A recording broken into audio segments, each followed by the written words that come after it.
Well, we are going to move to our favorite part of these echoes. And back by popular demand, we've got Yoni and Trace. Yeah, that's right.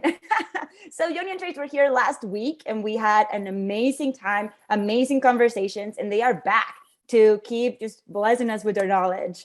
I'm going to give a brief intro for those who weren't here last week. Yoni works at the Keystone Policy Center for the Climb Higher Colorado program and has experience as a classroom teacher, school administrator, and as a school district manager. With Trace works for Keystone Center for Education Policy and leads a variety of projects supporting districts, schools, and networks with best practices and coaching to elevate families as true partners in their students' educational experience. They have previously served as a classroom teacher, community organizer, school administrator, and public affairs manager for Denver Public Schools. So if we could all please give them a very warm welcome. Today, we'll be chatting about communicating in the name of active partnerships. Thank you, thank you. All right, Yoni, Trace, you ready? We're ready. All right, good morning, everybody.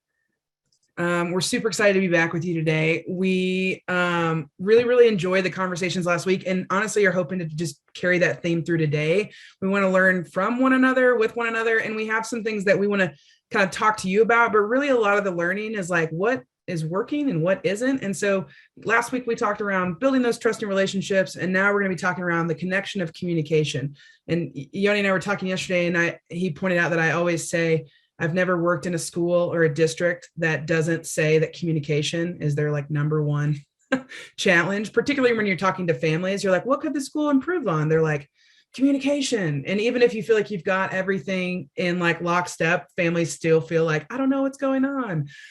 So it's a really interesting thing to talk about this, because clearly we have not figured that out on a broad level, but I do think these conversations can be really rich and helpful and get you in an intentional space to think about the communications that you use in your classroom, in your district, at your school level, and applying some helpful lenses to think through if in fact they are effective.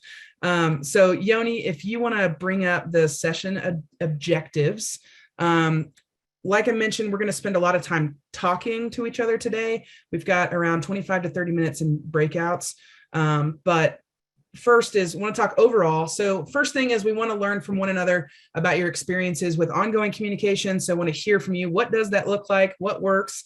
The second is identifying the purpose and components of effective communication. So it's not rocket science, but it's pretty interesting when you try to think about, like, generally people think about someone who's a great communicator. And then it's like, what makes them a great communicator, or what makes me want to communicate with them? So we're going to talk about that, like what are those components? And then the third thing is examining communication artifacts. So we've actually got some real live text messages and things that have gone out from schools or teachers and text messages. And we're going to look at those together, identifying the strengths and weaknesses. And then the analysis that you use for the examples we have, when you go into breakouts, you're going to use that same analysis on some of, as you go forward, some of the things that you might have sent home, and ask yourself through that analysis, how effective was this communication? What was going well about this? What was not? Yon, anything that you would add to that? No, I think that's it. I think just like Trace was saying, what we are trying to do in our conversation today is not pretend that we're going to give you this like holy grail of information, this secret to effective communication that no one has ever heard before, but rather give you a time and space to identify for yourself what are those things that are most important to me and to my audience, in this case families, and then being able to say, okay, I'm going to pause and I'm actually going to stop and reflect on the ways that I normally do communicate and see if those align with what I say is most important. Because usually we're running 100 miles an hour and we just got to get this message out by 3 p.m. or I got to stuff this note in a kid's backpack, and I'm not always able to be intentional about it. So what we want to do is just hold a space today for you to be able to actually turn your attention to those details of the things that you likely already do. So yeah, that's what we're looking at. So to kick us off, I wanted to kind of ground us in this slide, if you may recall from when Darcy presented in our first session, you may have seen this graphic of these 5 roles. And so this is, again, grounded in research. When we look across all the different functions that families play, we can kind of distill them down into these 5 roles. And the reason I wanted to start by showing us this is in your communication, what we ideally want to do is any communication supports a family to play one or more of these roles. And you can, I'm sure, make the connection to see how your communication with families influences their ability to do this. So for example, communicate high expectations. Well, let's think. A family is going to have a hard time communicating high expectations if they don't know what the expectations are.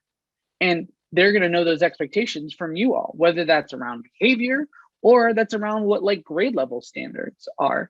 So how are families going to be able to know that if we don't communicate that to them? Similarly, thinking about monitoring a child's performance. They're going to have a really hard time being able to monitor and communicate with their student if they don't know what's the way that we need to be looking at their students, whether that's going into the student information portal or being able to just know this is what my kid's working on right now so that I can ask the question instead of the classic, how was your day at school? Fine, end of conversation. We can have the actual deeper conversation that said like, oh, I know you're learning about dinosaurs right now. Let's talk about it. What's one thing you learned about dinosaurs today? So being able to like get to that deeper level. So it all hinges on communication. And so we're going to keep that lens as we go through the conversation today, thinking about how is the communication that I am leading as the classroom teacher, as the school leader, whatever it may be, supporting the family in this avenue. All right, and I'm going to turn back over to Trace to think about starting to identify what are those components. Yeah, so would love for folks, and if you want to take it off screen share, I dropped the prompt in the chat for folks to reference. But if you're thinking about the best example of communication, so again, not rocket science, but it is interesting to try and think about. Think of someone in your life. It might be a spouse, but that typically doesn't rise to the top. Could be a friend, could be a coworker, someone that has the best example of great communication. And using one word, because we're trying to generate a list here, using one word, describe the characteristics of that communication. So Virginia, I already saw that you said two-way street. I love that one.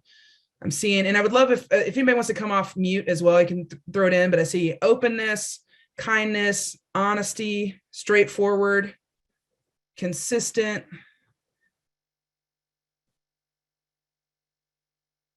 trusting, clarity, never assuming. I like that. This is a new one. Quantum phys caring. What's that? Yeah, might need to explain, Peggy. Wait, what? Apparently, I did not hit enter because I would love to be an expert in quantum physics. And so that was left over in the chat when I immediately went into, I think caring communication is, when people sense that they're cared for, they listen. I love it. Peggy, I was like, oh no, I don't know this phrase. Maybe that's my, I'm a fool. I'm a fool. All right. So caring, like thoughtful communication. I love it. Okay. Sincere, direct, genuine, listens first. Ooh, okay. Agree with it. So a lot of folks are saying like, in order to maybe communicate, you need to first listen. Love that. Often, Denise, can I ask you to come? What do you mean when you say often? I think I have an idea, but just want to make sure. We talking consistency? Denise is gonna be shy. Yes, we're talking consistency, and just, the more you can reach out, the better get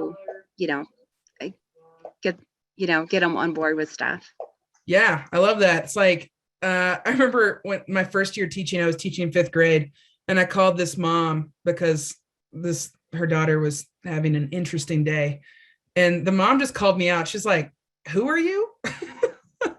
And I was like, it's me, Trace, you're the teacher. And the mom was just like, yeah, I don't know you, and like hung up on me. And it was interesting because I had seen her like in the car line, but we'd never really connected. And it was at that moment that I realized this was like November, and we hadn't had parent teacher conferences yet. And so I had yet to have an interaction with this parent. And because I knew the kids so well and I saw the mom, it was like I had made it up in my mind that we had interacted. So I'd be curious if anyone else has ever experienced a parent just like not even knowing your name or something, and you're like, huh? So I love that. All right, the test with the no judgment from the heart. So a lot of talk around authenticity, transparency, openness, being direct, not beating around the proverbial bush. I love it. Veronica as the music teacher. Yeah, it's also interesting to think about this as a specials teacher. What can those relationships look like? I really love that, because oftentimes specials teachers have special relationships with students and are able to, connect with those students in ways that maybe their homeroom teachers not. So it's interesting to think about, how do we bridge the gaps between family and specials teachers? So I love that. Okay, awesome. Well, this is super helpful. I mean, it's interesting because I don't think there's anything, I would be curious if there's anything in here that anybody disagreed with. But typically, if we sit here and we talk through these things, yes, they've known them much longer. Yep, you might stick with them for multiple grades. It's a great point. That's actually, we could have a whole nother conversation around. We focus so much at the classroom level. What would it look like to have more of a holistic approach to communication across all folks that are interacting with families? And how do we build those relationships? So I love that. Well, this is super helpful. I think, Yoni, if you want to bring up the slide for the next piece. So Flamboyant Foundation out of DC, who we referenced last week, they have like 5 criteria.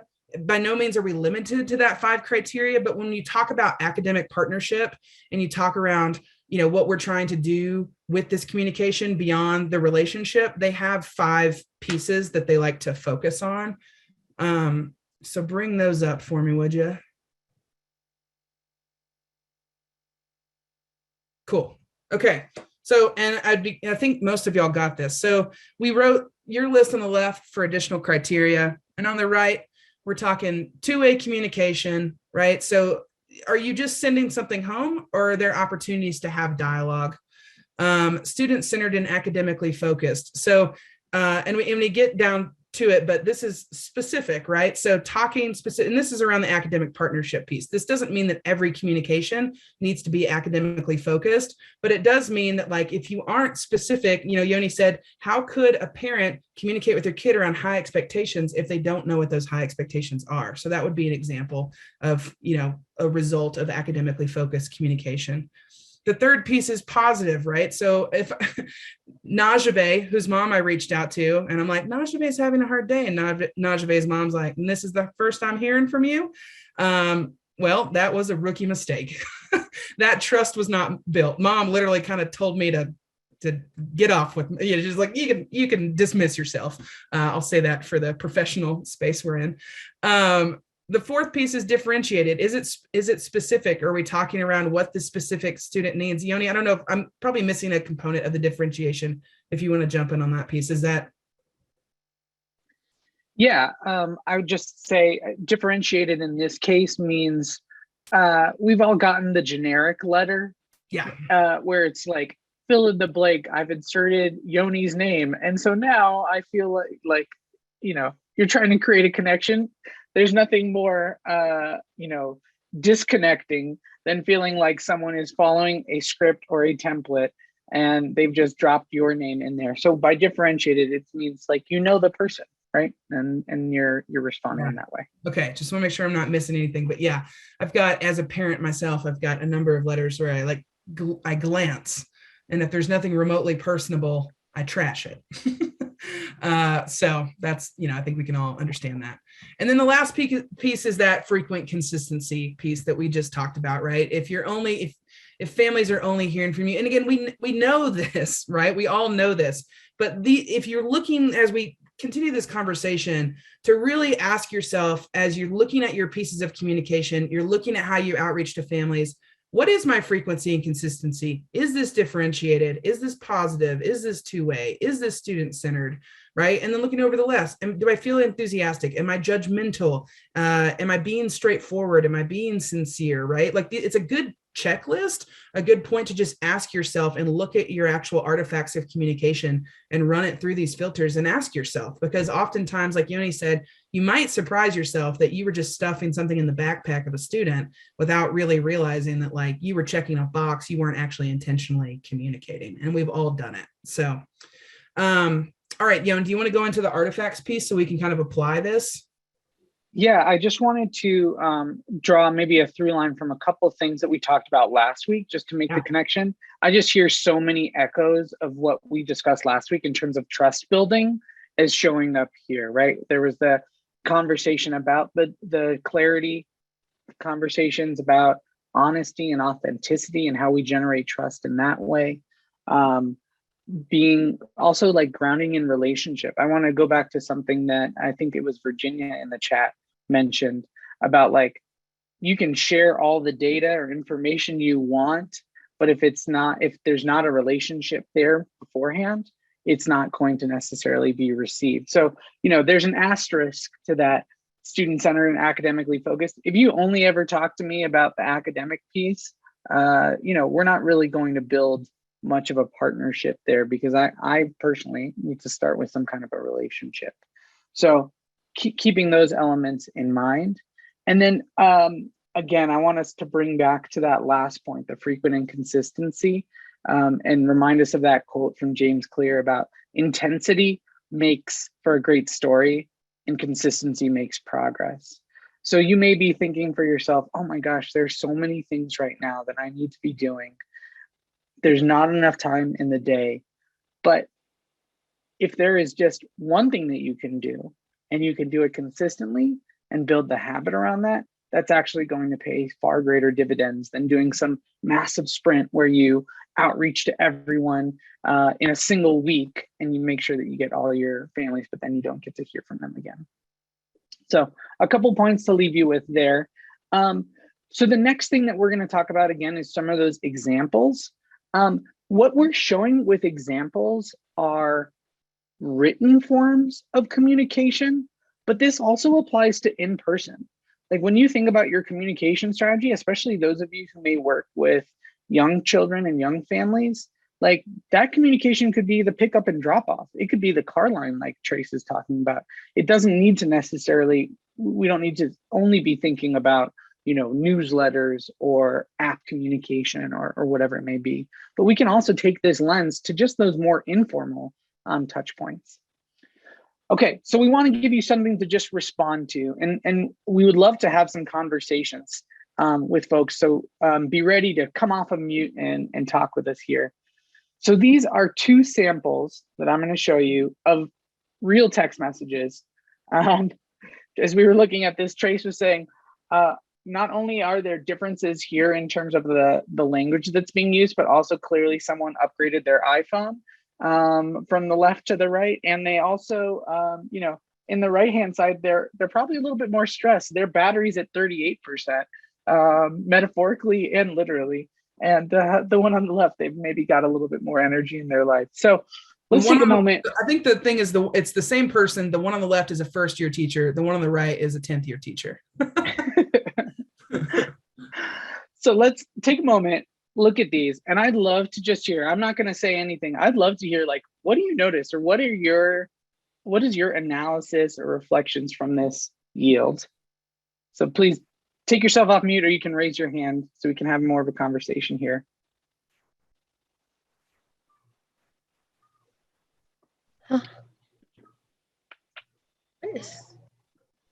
So it looks like this is Christina Vizani from Trinidad. So just on a quick analysis of the two conversations up on the screen, the 38%er isn't waiting for a response. They're continuously, you could tell, I mean, this would be my perception. There's some agitation going on there. I really need to talk to you. They're not waiting for that response in order to see how that father is going to react with regard to his son's behavior. The other one is obviously it's good news. but there's a conversation going back and forth. It's reciprocal. Thanks, Christina. Appreciate that. Desiree here from Walsh. Can you say a little bit more about what you dropped in the chat? Well, I just said the first message seems to be more of a strength-based, a strength-based message. They're identifying the student's strengths before just leading with problems. You know, I think if you address the strengths first and then the problems, you'll get a better response, I guess. Yeah, thanks. I think for me, that connects back to that conversation last week about making deposits into that trust bank and through the asset before you have to make a withdrawal. Any other observations as you look at these? You know, I guess I would add that just looking at the one on the right doesn't get a response, and you may need to consider the mode of communication that's going out. I'm so glad you brought that up. Is that David from Stanford? Yes, yes. Thank you so much for naming that, David. So, you know, this is a great example where the person who's using that platform on the right, they clearly have important information they want to communicate, but they keep trying the same thing over and over and over again. And you can tell, I heard someone say, like, you can feel the like frustration coming off the screen from that text message. But maybe, have they considered maybe this person changed their phone number? Maybe this person doesn't prefer to communicate or isn't comfortable if they're if English is not their dominant language. Maybe they're not comfortable texting, right? Maybe X, Y, or Z. All these different reasons that may have come up for why this isn't the exact right avenue for communication. Virginia, jump on in. Well, I was going to say, like, from a parent's point of view, you know, the message on the right is like, all right, they're working with my kid's doing good. On the left, it's like, okay, well, they've given up, so I guess I don't even know what to do now. So, you know, yep. But just leaves you exasperated and frustrated, and yeah, and it's like, how do I respond to something like this? Because you already told me his final grade's impacted. He can't bring it up. So like, how do I help? There's nothing to respond to. I really appreciate you calling that out, Virginia, because it's not actionable, right? If we want someone to be able to do something, but if it just feels like you're just piling on, or you're saying things are already bad and there's no way to make it better, that doesn't make someone feel like empowered to actually make a change. And all of this to say, I've been that person, right? I've sent that message where it just feels like I'm just going and because I want to get a response. So there's not judgment around it. But we need to give ourselves the opportunity to step back and reflect and understand what's going on, what's working, what's not working. So we want to show you one more. Trace, you want to jump in? I was just going to say, I appreciated what Tess is saying in the chat around the first message. Also just shows us that there's a relationship established beyond academics, the reference to like the treatment piece. So having something remotely personable to say. I will say, though, I wanted to add on to what you were saying around is texting the right thing. It calls back this conversation we had with a parent who has 5 kids in her district. And she was saying, you know, she was talking in an example, but she was saying, you know, a parent or a teacher might say, well, I've called them 4 times. And she's like, well, when are you calling? And she was like, you know, every day they're calling at the same time, right? They're calling at 3:30 or 4 o'clock. And she said, if you really want to dig into this relationship, you might recognize that every day at 3:30, I'm in work, right? And I have 5 kids, or I'm transporting those kids. So it might be on the relationship person on the school side at that point to find a different way. She's like, call a different time.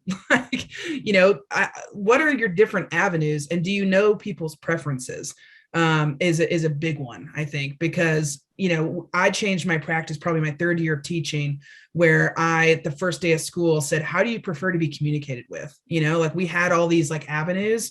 I had like a newsletter. I have a classroom website. I could text. I had Dojo. I mean, I was like, I got it all covered. And this one woman was like, I'm not going to remember anything. If you don't step out into the car line and literally look me in the eyes, I'm like, it's just, I don't have the capacity. And that's what I needed. I never texted her. I never called her. I stepped out in the car line and I had a conversation with her, and we had a great relationship. But it might help to just ask people, what do you prefer? Potentially because of your own lifestyle, their lifestyle of whatever.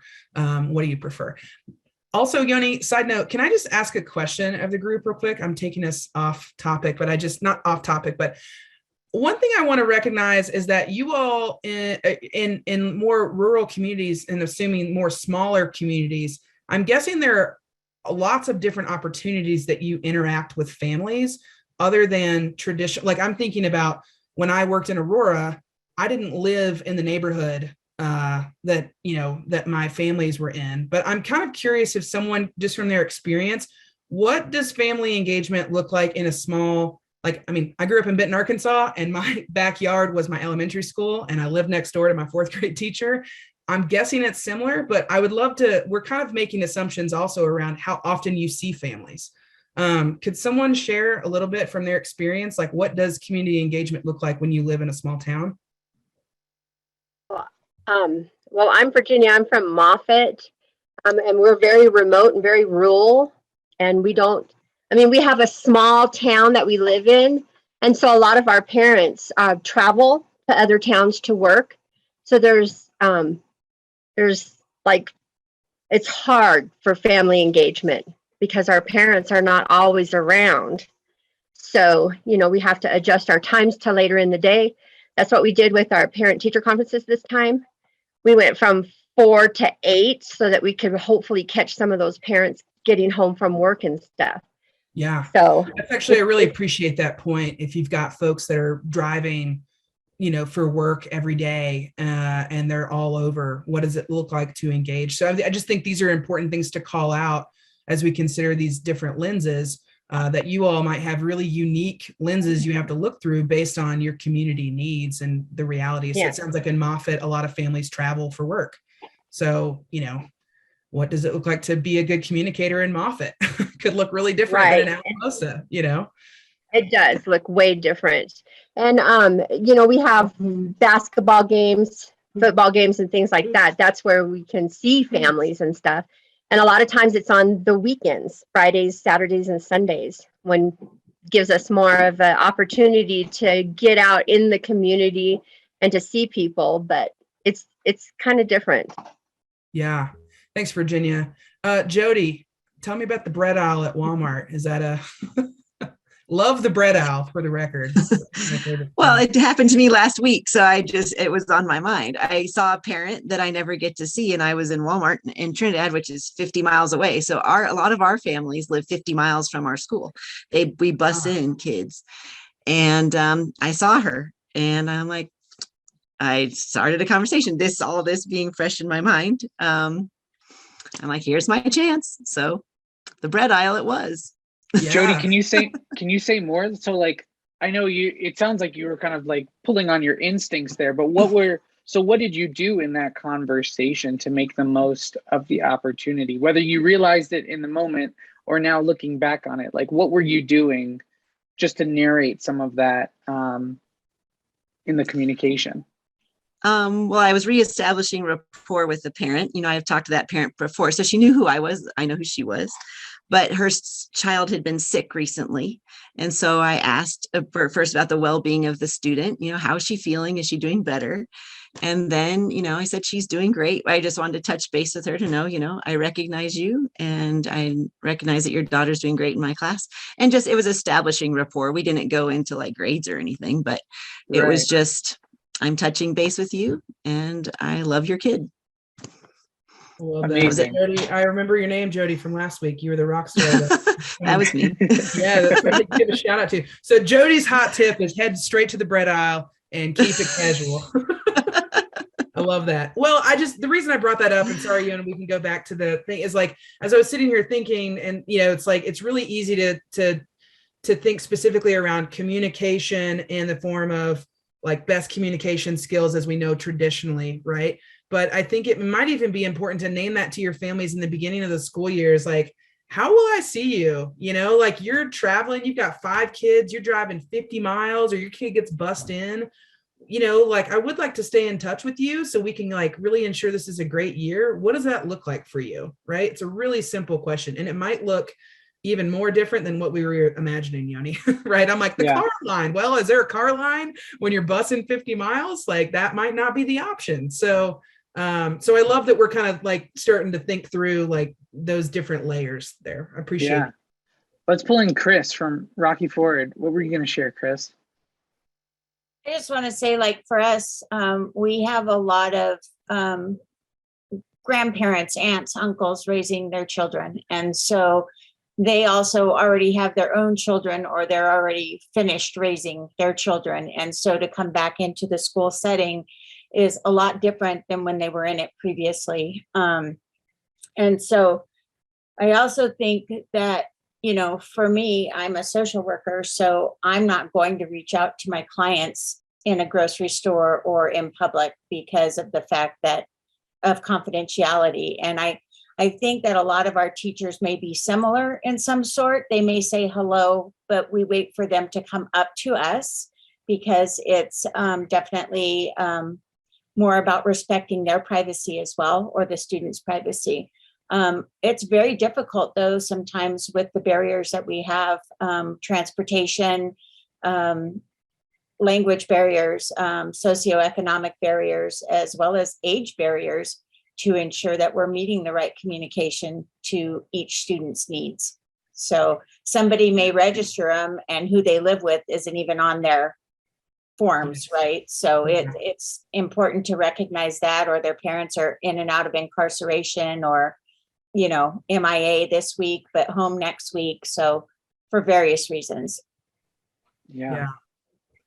Thanks for calling that out, Chris, because I think acknowledging, like you said, the cultural differences, but also sometimes the barriers and the nuances of the role that you're in and how you can be perceived is really crucial to understand. Like there might be, if you come up and you talk to someone, it's not only, and I hear what you're saying about, if you've seen someone in a clinical setting, you don't want to kind of broach that relationship in a public setting, but even knowing that there are power dynamics that are constantly at play and being able to adjust for that in your communication style.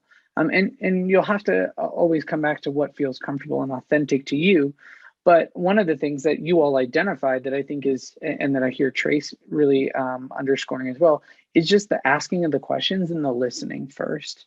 So starting at that place to understand what is someone's preference, what are the circumstances, and just by being curious, that can allow for more opportunity to open those lines of communication in ways that respond. I love there's so many great ideas coming up here in the chat. There's I don't know if it's Adriana or Adriana from McClave, who's talking about like riding on the bus and having those conversations. And I love that you talked about like a conversation with one parent. Like that's all it could be. It could just be a single conversation and trying to apply what we're talking about here in that context. So before we kind of transition into our breakouts and answer any questions that folks might have, I also wanted to share two examples. So here you can see an example of something that's kind of templated. It's an outreach email. It may be hard to see. It says, thank you for attending our parent-teacher conference. I'm excited to give you an update on what we've been accomplishing together. So this is an example of something that's a template, but there's also the opportunity to differentiate it and give someone meaningful information that's particular to their student. So you can see there's kind of like, congratulations, your child's very close to reaching your goal, or congratulations, your child's on track, or your child's making some progress, but we need to work hard. Thanks, Ben, for that.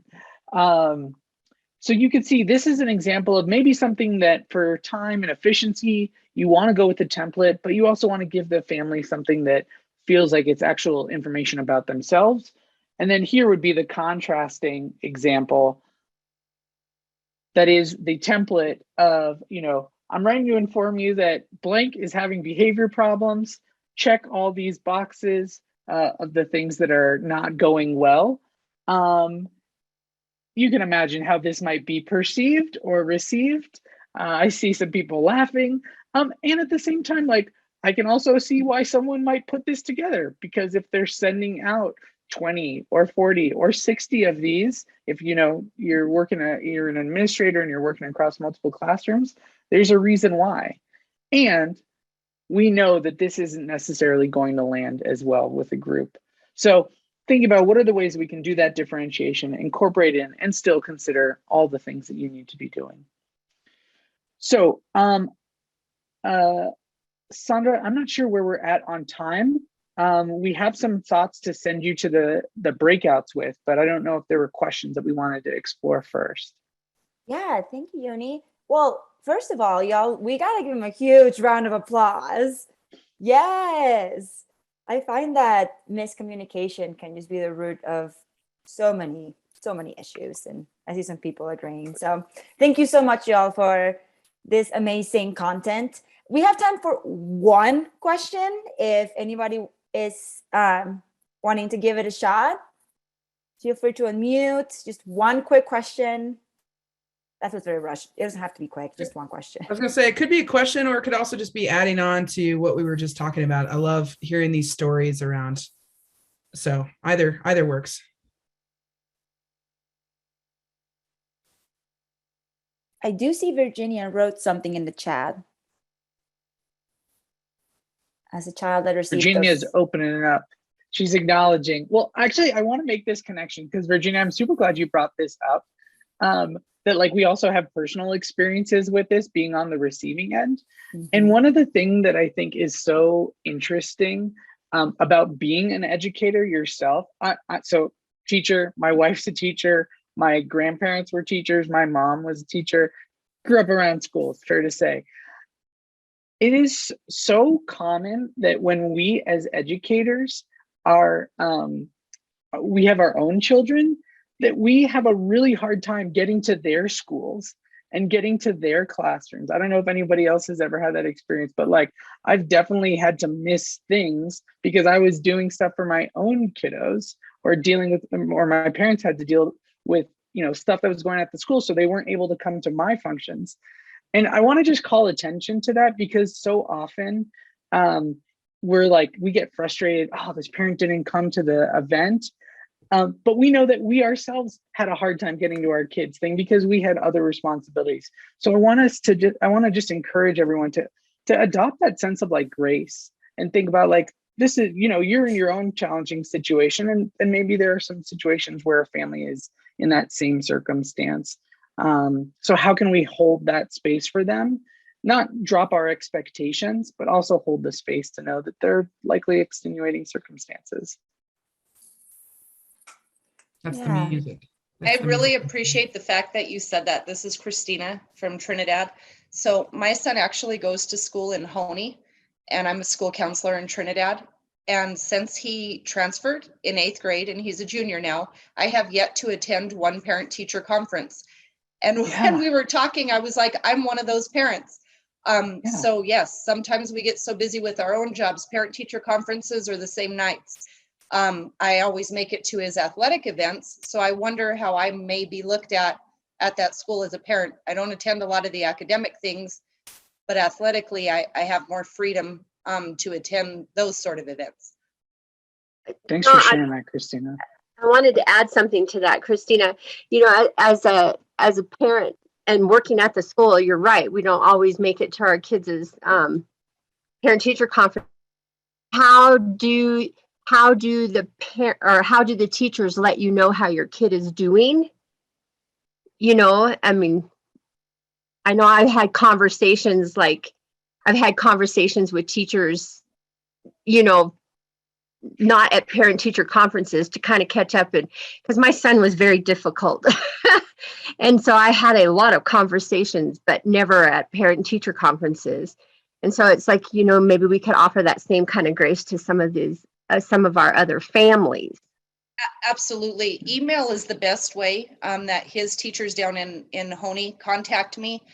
And to be very honest, my daughter was in my district through her senior year, and I never once attended any one of her parent-teacher conferences because I was busy with my parent-teacher conferences. So email was the best way. It was unfortunate though when they got extra credit for parent attendance, because I just couldn't do it, so they didn't get the extra credit. Luckily, my daughter didn't need it. Not that my son is, needs it, but I feel it's important to show that you are an engaged parent. So sometimes I feel as a parent that I have failed to, show that I am concerned, but clearly I am. I don't know. It's a double-edged sword. So I can truly see it from the other end of parents. And that's why I'm more than willing to stay later, meet with them on weekends, do whatever I have to do to meet their needs, of course, within reason. I know the music's on. I love that, Kristen. Thank you so much for sharing that. You're making me think of like when we ask ourselves, like Yoni's saying, when we consider our own experiences, might we then build this better empathy muscle as we consider other people's experiences? And I'll just share one quick story, and then Sandra's kicking me off, I know, which is not related to family communication, but it was funny. I was driving the other day and I was going to miss my turn. I was like, oh God, I'm here. And I jumped in the left lane and I cut a guy off, and then the light was red. And we did the awkward thing where we rolled up next to each other at the light after I had just cut him off, and he had flipped me the bird. And he rolls up and he rolls his window down and he's like screaming at me, and something in me, like typically I'd be like, oh, come on. And I turned around and I was like, have you never missed a turn before? And he was like, fair point. And he just rolled his window back up. And it was like, in that moment, we could have escalated to this road rage situation. But I was like, we've all missed a turn. Like, why? Like, clearly I was not cutting you off intentionally, right? So like the equivalent of that with parents around, we've all missed whatever because of something in our own lives. So might we extend that to someone else in these situations? It was a good, like, adult learning moment for all of us. Okay, that's it. That's all I'm going to say, Yoni. Sorry. Okay, I'm glad that you shared that though. That felt important. Yes, thank you. And I'm just so grateful for all of you for being vulnerable in this space. It feels really relatable. It makes it even better that we can put the information, into practice. So thank you for that. And with that, look at that, great segue. Put the information into practice, because we are about to go into our breakout rooms. We're going to take everything that we've learned and discuss in our smaller groups how we're going to put this in place with your own districts. So, breakout room structure. Let's talk about this. You all know the drill. We're going to ask you to please have assign two people, one for taking notes, which you will see that Andrew's going to drop the link into the chat. You're just going to click on it. It's going to open a form. And whoever's in charge of taking notes, just make sure that at the very end, you click that purple button that you see in that share screen. It says submit, and you will be ready to rock and roll. We also ask that one person is a discussion leader. It sometimes can be difficult to type and take notes while you're also trying to facilitate. So it would be great if you had two people to do that. I know that that's personally what I would want my group to do as well. But chat amongst yourself and you can all figure that piece out. Introduce yourselves if you haven't met each other before. That's going to be important. And yeah, we just need one of these forms per group. So just one of them, one person be in charge of submitting. Make sure you click that purple button. And yeah, if you have any questions, feel free to just raise your hand, and one of us crushers, I love that, will rush into your room. And we will have about 20-ish minutes to chat. And I think that is all of the information I have to give you. Remember that, let's see, I keep seeing remembers in my notes, but I think that's it. Yeah, just ask for help. There's a button that says ask for help. So if you need that, just let us know. And have a great time. We look forward to chatting afterwards. Hi, everybody. Welcome back. I'm telling you, every time y'all come back, it's like there's a smile. So this is just great to see. I'm not going to waste any time. I'm going to head and just have Yoni and Trace take it over. All right. Thanks, Sandra. Well, we've got a few minutes here that we'd love to have to kind of hear how you're processing what we just were talking about. Excited to hear kind of some of the conversations, but I wanted to maybe start. We got to chance, we were just talking as you were in your breakout groups, and Carla was sharing from a personal connection. I thought it might be a nice way to kind of kick things off. So Carla, do you mind sharing first? I don't. Okay, so I was just telling them that I had this aha moment when they were showing the letters the second letter with like the check boxes of these things are what your kid is doing wrong. Because when my son was in second grade, we used to get a weekly like little quarter sheet of paper, and it had like all the negative behaviors that your kid could possibly be doing in class. And she would just like check the thing that week she was having trouble with. And in the time, I mean, I just felt like, okay, she's just trying to communicate with us and keep us posted on how our kid's doing. But to be perfectly honest, I was telling them like that relationship with that teacher was so stressed. We did not have a good rapport. And our kid, like, I mean, sometimes, you know, he would get things checked, I think, but then I know that there were families that every week they were seeing this repeated, like, so anyway, I was just saying how it was that was my aha moment. Now my son's in fifth grade, but like how damaging it was to that relationship and like our ability to really partner with that teacher. So anyway, I was just like thinking, what if it had been positive? What if what if the communication had been positive? How different our experience could have been. Thanks so much for sharing that connection there, Carla. Could I say something really quick? Please, Chris, go for it. I think that one of the things that we're not looking at are the variables, the unknown variables that come up. So we can do plans all day long, but we never planned for COVID. We didn't plan for, you know, legalization of pot. We didn't plan for certain aspects that have hampered our children's education or the challenges that we face now. And so while we're sitting here, you know, talking about the communication aspect or how to get back to that, I don't even think we know what has changed in the dynamics of family or COVID has done to specific families other than where we're at, because our parent-teacher conferences, I was asking our teacher, has less show now. We had about 40% before when we were in person.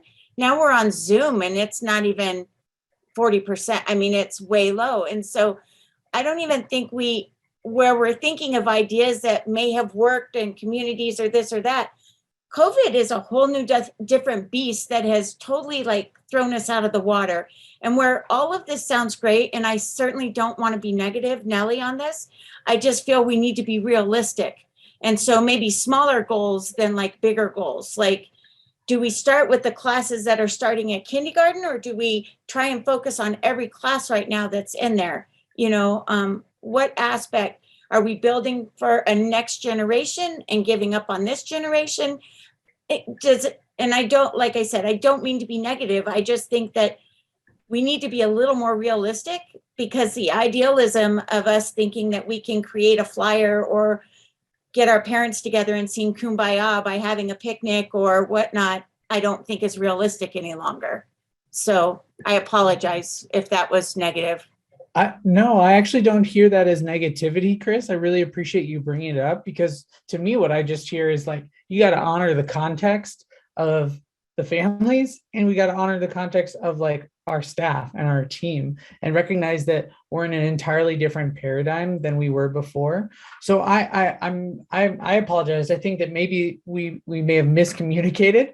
Perfect segue into what we're talking about here, that there is an expectation that you're doing this perfect 100%, reaching everyone, everything's differentiated.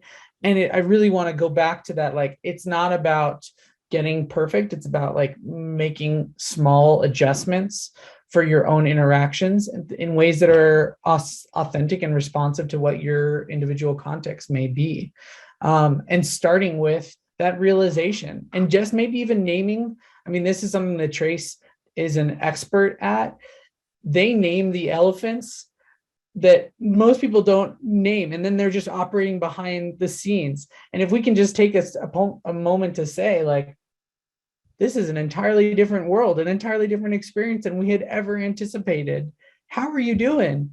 Like, and what do you need? And what's going to work for you? And then asking yourself that question too. That's where I think we really want to leave you with. And then you can figure out, okay, what's the small adjustment that I'm going to make that works for me in that context?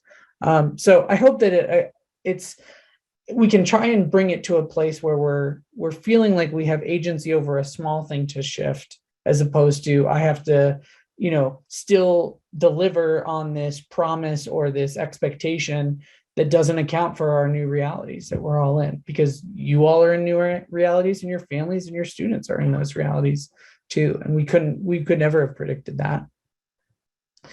So thank you for bringing that up. I'd love to hear if there were any other, oh, go ahead, Trace. I'm just going to give the example. So we're working with a school right now. I'm just thinking of like, Chris, I also don't hear that as negativity. I think where people are desperately trying to get folks to like listen to them, particularly teachers and school leaders and families, is like this, like Yoni said, we're in a completely different paradigm, right? So it doesn't mean that we shouldn't still talk about best practices, but it also might mean success looks different based on like what we have in the tank and what's possible and what's realistic. And so I was just going to give like one systems level example of, we were doing a school home visit rollout. It was going to be like all teachers, we're going to pay teachers $50 per visit to go and do these home visits.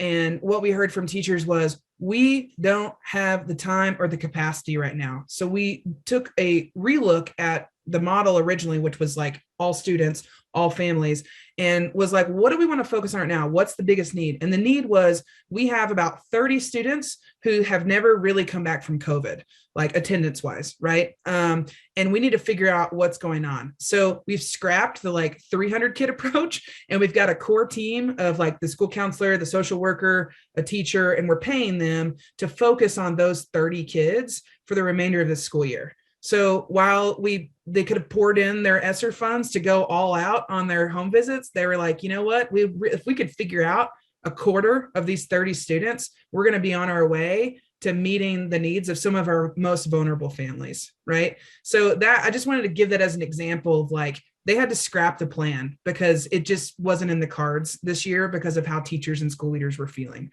So it might look like something like that. We have a plan around better communication, but we're going to take off 1/8 of the chunk right now because that's what we have in the tank.